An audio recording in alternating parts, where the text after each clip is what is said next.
Pushpa 2 the రూలర్కు వచ్చిన లాభాలను చిన్న చిత్రాలకు బడ్జెట్ రాయితీకి వినియోగించాలని, జానపద కళాకారుల పెన్షన్ కోసం కేటాయించాలని తెలంగాణ హైకోర్టులో ప్రజా ప్రయోజన వ్యాజ్యం దాఖలైంది. న్యాయవాది నరసింహారావు ఈ పిల్ దాఖలు చేశారు. బెనిఫిట్ షోలు, టికెట్ ధరల పెంపు వల్ల పుష్ప 2 చిత్రానికి భారీగా లాభాలు వచ్చిందని ఆయన కోర్టు దృష్టికి తీసుకువచ్చారు.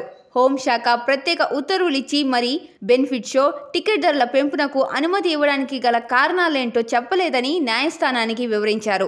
సుప్రీంకోర్టు తీర్పు ప్రకారం చిత్రాల లాభాలను కళాకారుల సంక్షేమానికి కేటాయించాలని కోరారు.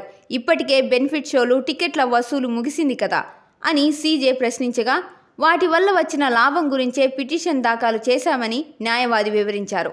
అయితే అందుకు తగిన విధంగా సుప్రీంకోర్టు తీర్పు కాపీని సమర్పించాలని ఆదేశిస్తూ హైకోర్టు విచారణ 2 వారాలకు వాయిదా వేసింది. అల్లు అర్జున్ కథానాయకుడిగా సుకుమార్ దర్శకత్వంలో రూపొందిన యాక్షన్ థ్రిల్లర్ పుష్ప 2 గతేడాది డిసెంబర్లో విడుదలైన ఈ మూవీ బాక్సాఫీస్ వద్ద 1800 కోట్లు పైగా వసూలు చేసింది. ప్రస్తుతం ప్రముఖ ఓటీటీ వేదిక నెట్ఫ్లిక్స్లో తెలుగుతో పాటు ఇతర భాషల్లో స్ట్రీమింగ్ అవుతోంది.